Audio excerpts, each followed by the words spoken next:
Bismillahirrahmanirrahim. Assalamualaikum warahmatullahi wabarakatuh. Hello miss and hello everyone. Today I want to listen while reading Storynory with title The Greedy Bear. Okay, let's start. Hello, this is Jana, and welcome to Storynory. We are here with an amusing story from the Punjab in the north of India. We know we have lots of listeners in India, so to all of you, I'd just like to say, Hamari dua hai, aap hamesha khush raho. Meaning, we wish you happiness always. The Greedy Bear. Once upon a time, a poor woodman and his wife lived in a tiny hut close to the orchard of a rich man. So close that the branches of a pear tree hung right over the cottage yard. It was agreed between the rich man and the couple that if any of the fruit fell into the yard, the couple were to be allowed to eat it.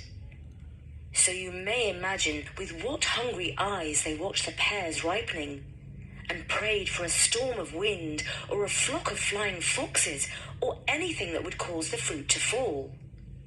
Apart from the pears, the couple did not have a rich choice of foods to eat, but they did have yellow lentils, ghee and some spices. The wife was particularly good at making this dish called dal. What an appetizing smell it had, to be sure. The woodman gobbled it up as soon as it was ready. But one day his wife said, "No, not until you fetch some dry wood, off you go." So off he went into the forest and began to hack and saw away at the wood, and with each cut he seemed to smell the savoury dal. Just then a bear came swinging by, with its great black nose tilted in the air and its little keen eyes peering about. For bears, though good enough fellows on the whole, are just dreadfully inquisitive. "Peace be with you, friend," said the bear. "And what may you be doing with that bundle of wood?" "Well, it's for my wife," returned the woodman. "Fact is," he added confidentially, smacking his lips, "she has made such a wonderful dal for dinner, and if I bring in a good bundle of wood, she's pretty sure to give me a plentiful portion. Oh, my dear fellow, you should just smell that dal." At this, the bear's mouth began to water, for like all bears, he was dreadfully greedy. "Do you think your wife would give me some too, if I brought her a bundle of wood?" he asked anxiously. "Perhaps, if it was a very big load," answered the woodman craftily. Would 400 weight be enough?" asked the bear. "I'm afraid not," returned the woodman, shaking his head. "You see, dal is an expensive dish to make. You need plenty of ghee and loads of yellow lentils and... Would 800 be enough?" "Let's say half a ton, and it's a bargain," said the woodman. "Half a ton is a lot." "Well, there is saffron in the dal," remarked the woodman casually, which wasn't actually true, because saffron is terribly expensive. The bear licked his lips, and his little eyes twinkled with greed and delight. "Well, it's a bargain. Go home, smartish, and tell your wife to keep that dal hot. I'll be with you in a trice." Away went the woodman in great glee to tell his wife how the bear had agreed to bring half a ton of wood in return for a share of the dal. Now his wife said, "That bear will surely be greedy, like all bears, and eat your supper if you aren't careful, dear husband." At this, the woodman became quite pale. "Oh, in that case, we had better begin now and have a fair start." So without further ado, they sat down on the floor with a brass pot full of dal between them and began to eat as fast as they could. "Remember to leave some for the bear," said the wife to the husband, speaking with her mouth crammed full. Certainly, he replied, helping himself to another handful.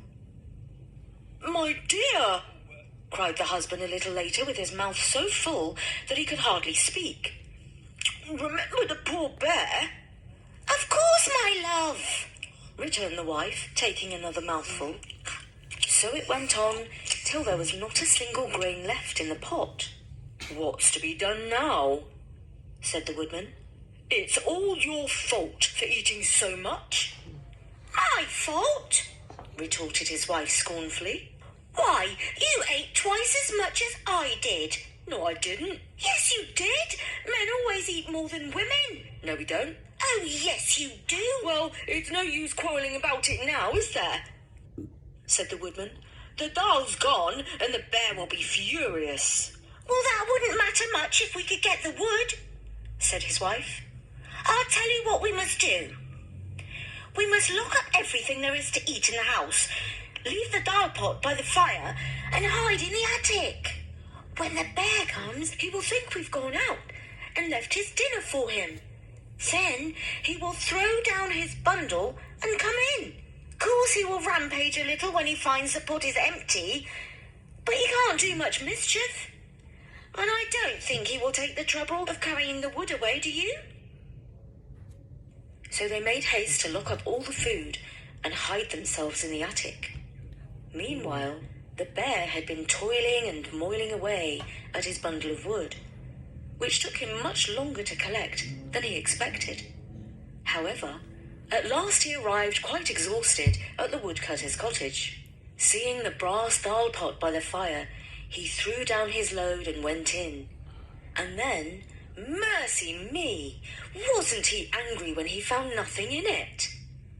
Not even a grain of rice, nor a tiny wee bit of pulse, but only a smell that was so uncommonly nice that he actually cried with rage and disappointment. He flew into the most dreadful temper. But though he turned the house topsy-turvy, he could not find a morsel of food. Finally, he declared he would take the wood away again, but as the crafty wife had imagined. When he came to the task, he did not care, even for the sake of revenge, to carry so heavy a burden. "I won't go away empty-handed," said he to himself, seizing the dal pot. "If I can't get the taste, I'll get the smell." Now, as he left the cottage, he caught sight of the beautiful golden pears hanging over into the yard. His mouth began to water at once, for he was so desperately hungry, and the pears were the first of the season. In a trice, he was up the wall, up the tree, and gathering up the biggest and ripest one he could find. He was just putting it in his mouth when a thought struck him. If I take these pears home, I shall be able to sell them for never so much to the other bears, and then with the money I shall be able to buy some of that doll. Ha! I shall have the best bargain after all. So saying, he began to gather the ripe pears as fast as he could and put them into the pot. But whenever he came to an unripe one, he would shake his head and say, "No one would buy that. Yet it is a pity to waste it." So he would pop it into his mouth and eat it, making wry faces, as if it was very sour. Now all this time, the woodman's wife had been watching the bear through a crack and holding her breath for fear of discovery. But at last, what with the attic being rather dusty, just as the pot was quite full of golden ripe pears, out she came with the most tremendous sneeze you ever heard. Achoo! The bear, thinking someone had fired a gun at him, dropped the pot into the cottage yard and fled into the forest as fast as his legs would carry him. So the woodman and his wife got the dal, the wood, and the lovely pears. But the poor bear got nothing but a very bad stomachache from eating unripe fruit. And that was the story of the greedy bear, though perhaps it was the two humans that were more greedy. In fact, I feel a bit sorry for that hungry bear. And I just want to give a special shout out to Sarah from India, who is visually and hearing impaired. She reads our stories using a braille display called Orbit Reader. So Sarah, thank you so much for reading our stories, and we wish you every happiness. Hamari dua hai, aap hamesha khush raho. From me, Jana, at storynory.com. Bye for now.